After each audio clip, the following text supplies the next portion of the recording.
Have you ever gotten that creepy feeling when you're somewhere you know you're not supposed to be?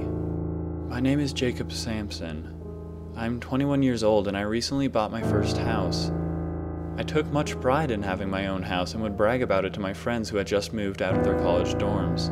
It's old and run down from the outside, but the inside of it is surprisingly modern. The house is in the middle of a forest and according to the real estate agent is 20 miles from the closest town.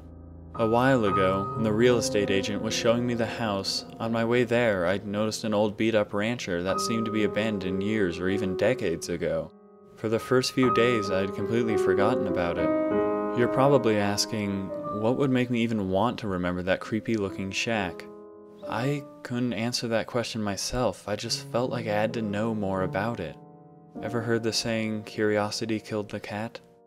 I have no job. I've been looking for one since I graduated from college. I felt like I was overeducated for just some crappy part-time job, but as my options grew slimmer, it seemed like that was the best I could do. I had decided the next day I would drive into town and look for a simple job bagging groceries or being a clerk or something. In my spare time, I decided to take a walk. Completely unintentionally, I started walking in the direction of the old house. I had no reason to turn the other way, and I was actually dying to check it out since I had moved in. When I reached the house, there was a long dirt driveway leading up to it.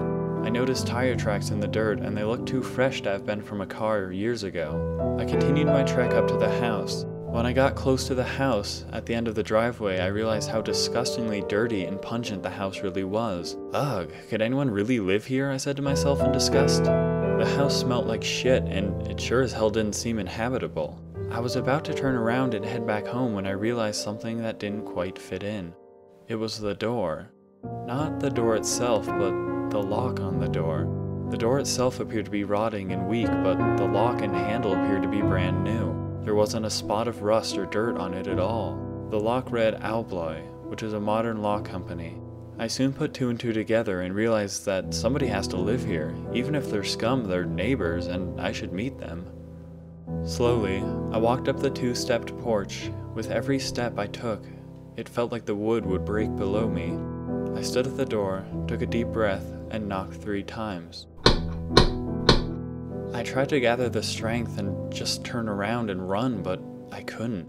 I stood there, frozen like a statue. Seconds that felt like hours passed by with no answer. Relieved, I turned around and started walking back when something in the dirt glimmered in my eyes. I looked directly at it, brushed off the dirt, and picked it up. It was a key. It had the same brand name on it, and it definitely wasn't a car key, so my hopes of going back home were slipping away because I was so damn nosy. I came to my senses and thought, I can't do this. I could get arrested or in this part of the country shot.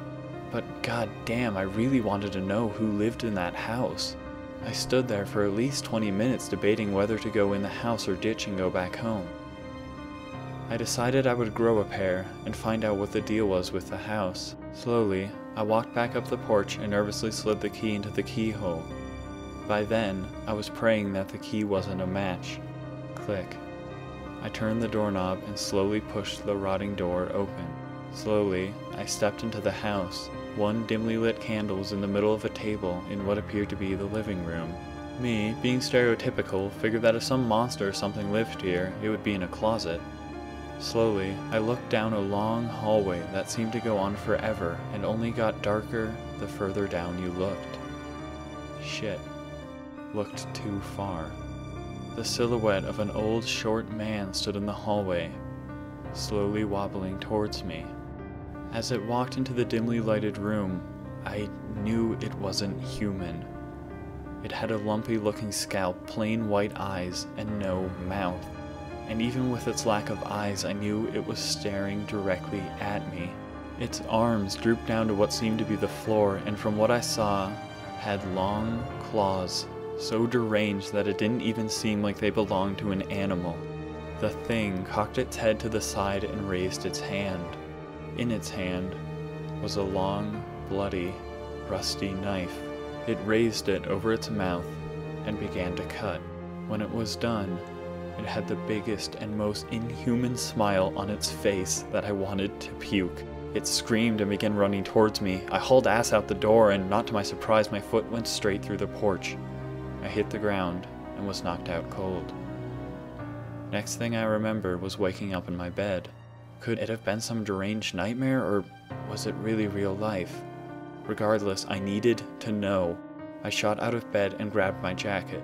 Rushing out of the house, I began a mad sprint towards the old abandoned house. When I arrived, there were police cars swarming in the front of the driveway, and one coroner car. What the hell is this? I mumbled to myself. It was not until I listened to the policemen converse when my heart stopped cold. Victim. No eyes. Mouth seems to be mended shut, and arms stretched beyond human capacity.